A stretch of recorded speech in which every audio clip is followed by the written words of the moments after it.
Baik, Assalamualaikum warahmatullahi wabarakatuh.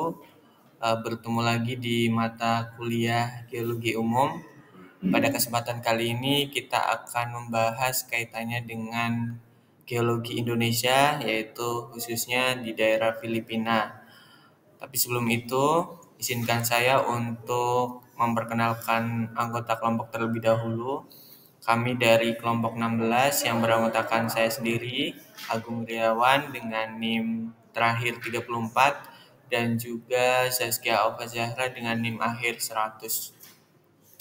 Baik, mungkin langsung kita mulai saja.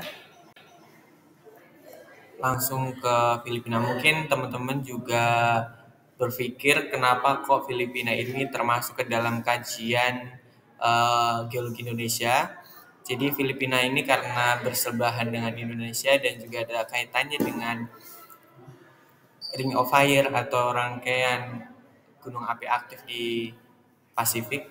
Jadi Filipina itu masuk ke dalam kajian eh, geologi Indonesia seperti itu.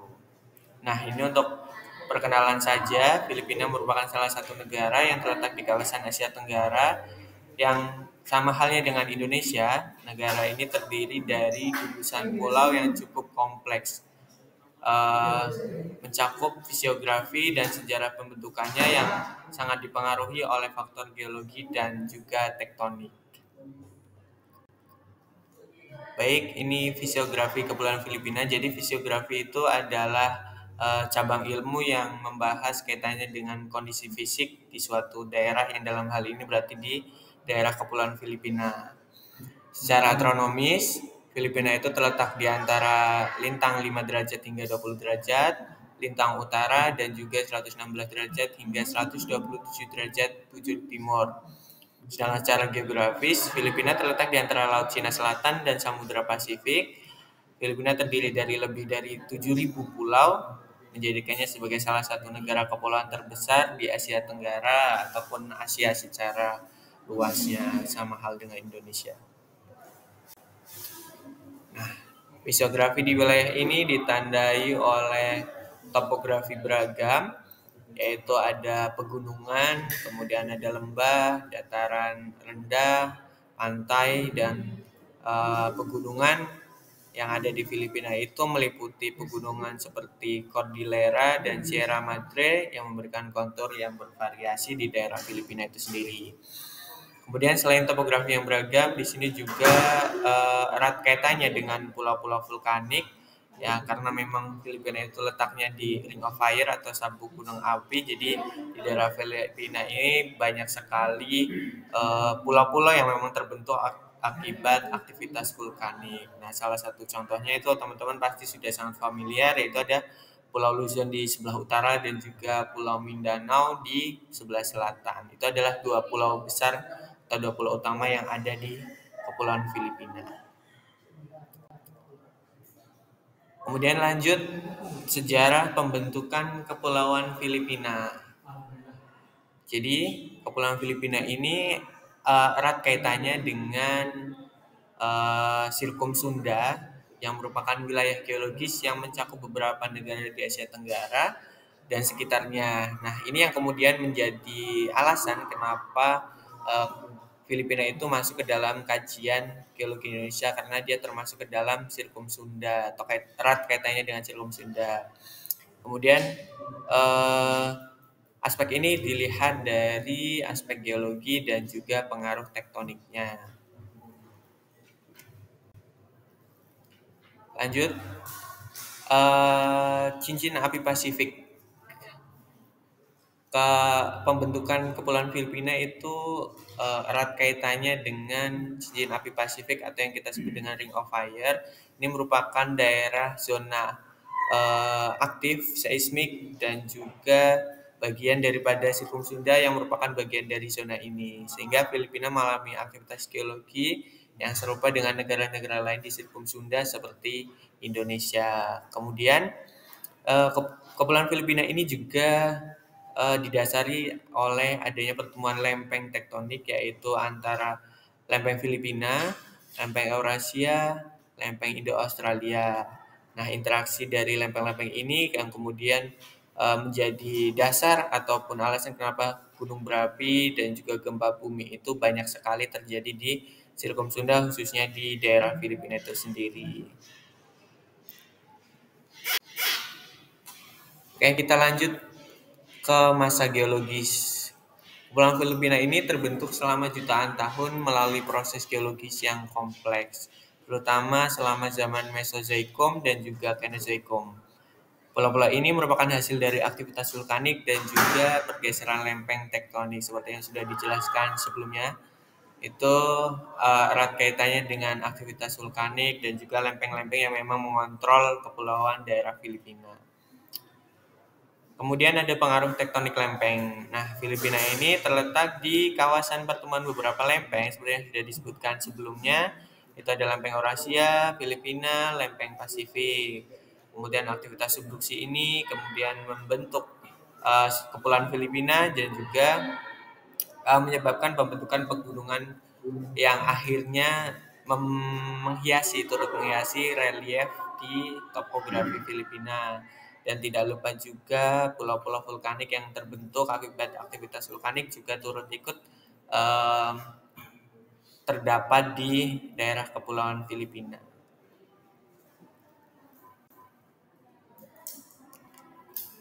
Baik, kita masuk ke stratigrafi kepulauan Filipina. Jadi stratigrafi itu apa sih?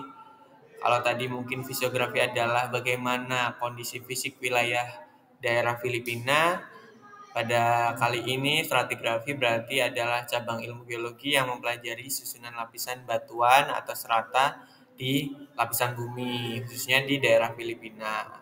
Fokus utama dari stratigrafi adalah untuk memahami sejarah geologis termasuk usia, komposisi, dan hubungan antara lapisan-lapisan batuan.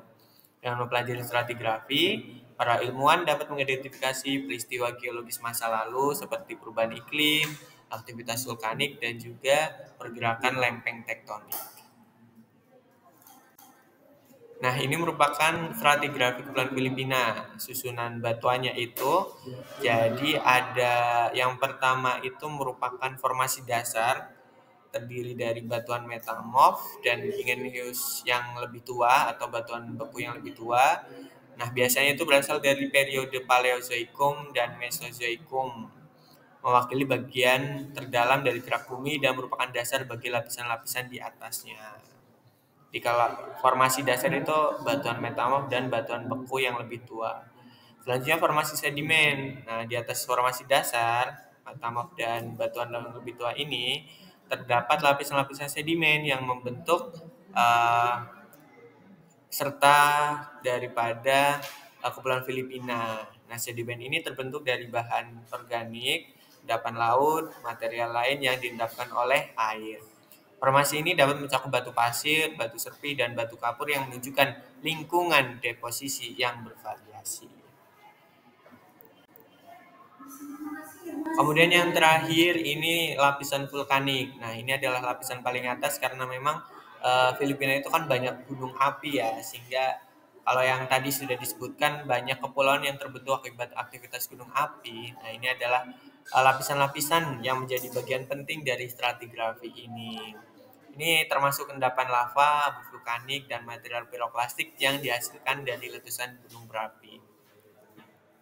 Jadi kesimpulannya itu stratigrafi kepulauan Filipina mencerminkan sejarah geologis yang kompleks dan beragam dengan lapisan-lapisan yang menunjukkan berbagai proses geologi termasuk sedimentasi, vulkanisme, dan juga tektonika. Nah, pemahaman tentang stratigrafi ini penting untuk studi lebih lanjut mengenai sumber daya alam, kemudian ada risiko bencana, dan juga perubahan lingkungan di wilayah tersebut. Oke, kita lanjut ke vulkanisme daerah Filipina. Nah, ini merupakan bagian yang paling penting ya, bahasan yang paling penting karena memang Filipina ini bentukannya dari aktivitas vulkanik. Nah, ini sudah disebutkan juga, vulkanisme memainkan peranan penting dalam pembentukan perkembangan kepulauan Filipina. Ini ya, terutama dalam pembentukan pulau.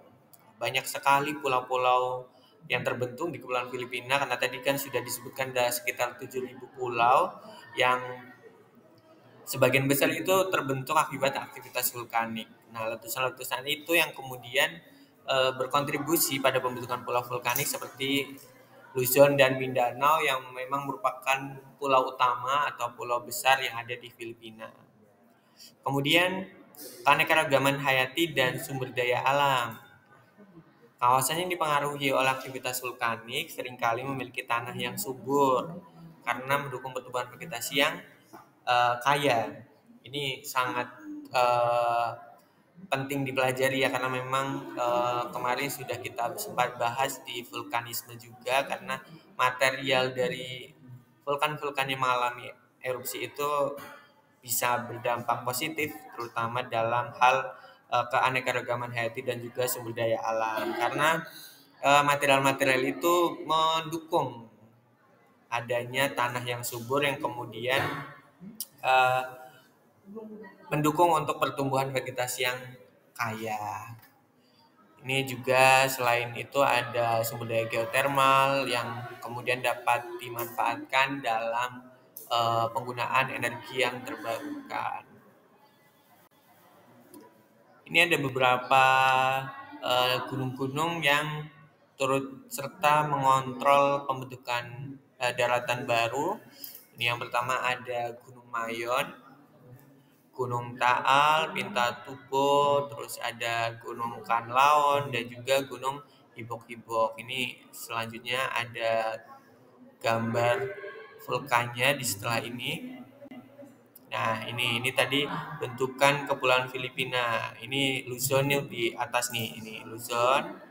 Luzon di bagian utara, kemudian Mindanao itu di bagian selatan. Itu merupakan pulau-pulau besar yang ada di Filipina. Terus kemudian yang sebelah kiri ini ada peta vulkan yang ada di yang ada di kepulauan Filipina. Ini ada Pinatubo, kemudian Gunung Tal, Mayon, Kanlaon, dan juga Gunung Ragang. Nah, ini merupakan contoh-contoh vulkan yang mengontrol daripada pembentukan ataupun perkembangan kepulauan yang ada di Filipina. Seperti itu. Saya Zaskia Alfa Zahra dengan NIM belakang 100 ingin melanjutkan penjelasan dari Mas Agung yang sebelumnya. Nah, hasil atau produk proses geologi, geomorfologi. Hasil atau produk dari proses geologi dan geomorfologi di Kepulauan Filipina sangat beragam dan mencerminkan dinamika alam yang kompleks.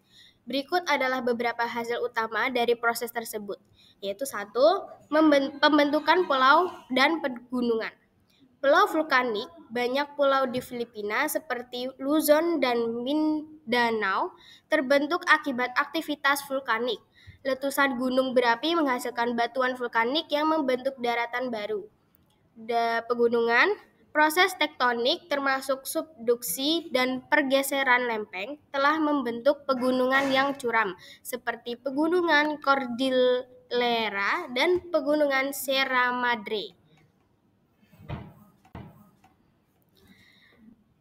2.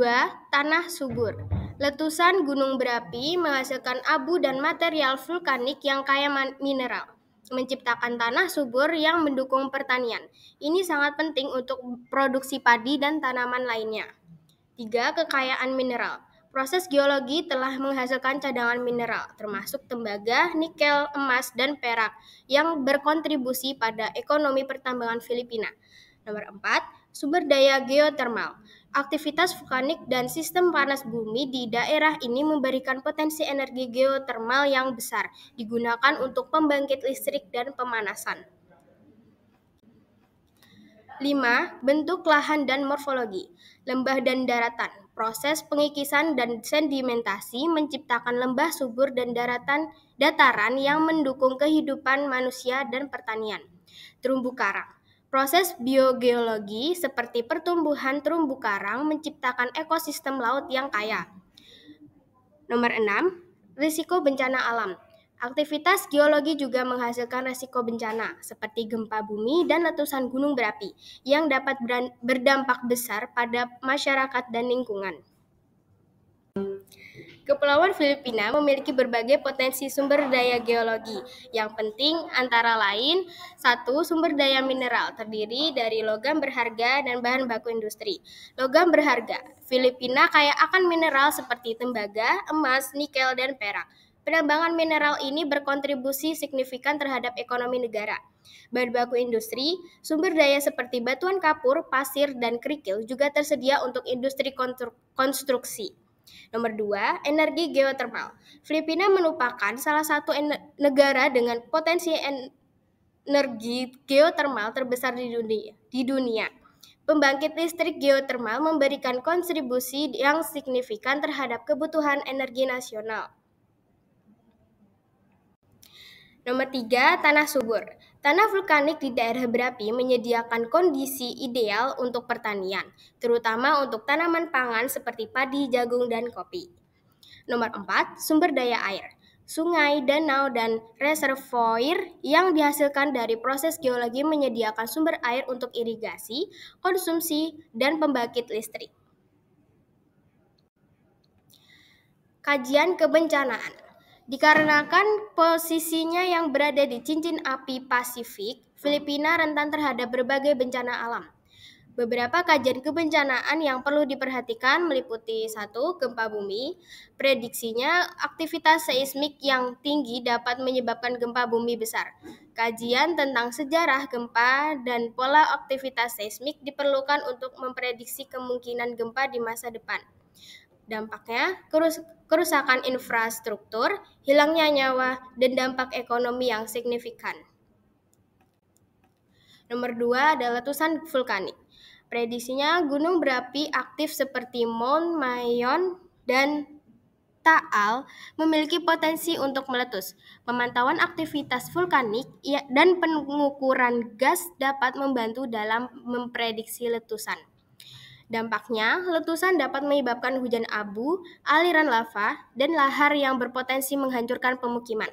Nomor 3, tanah longsor. Prediksinya, curah hujan yang tinggi, terutama pasca gempa bumi atau letusan, dapat memicu tanah longsor di daerah pegunungan. Dampaknya, kerusakan pada infrastruktur, terputusnya akses, dan potensi kehilangan jiwa. Nomor 4 ada banjir.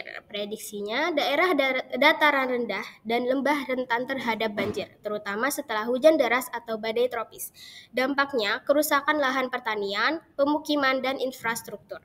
Potensi sumber daya geologi di Filipina sangat besar, namun juga diimbangi dengan risiko bencana alam yang tinggi.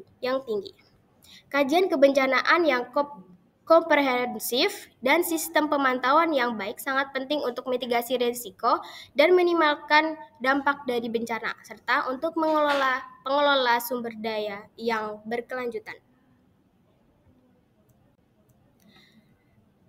Sekian dari presentasi kami. Untuk kurang lebihnya mohon maaf. Wassalamualaikum warahmatullahi wabarakatuh.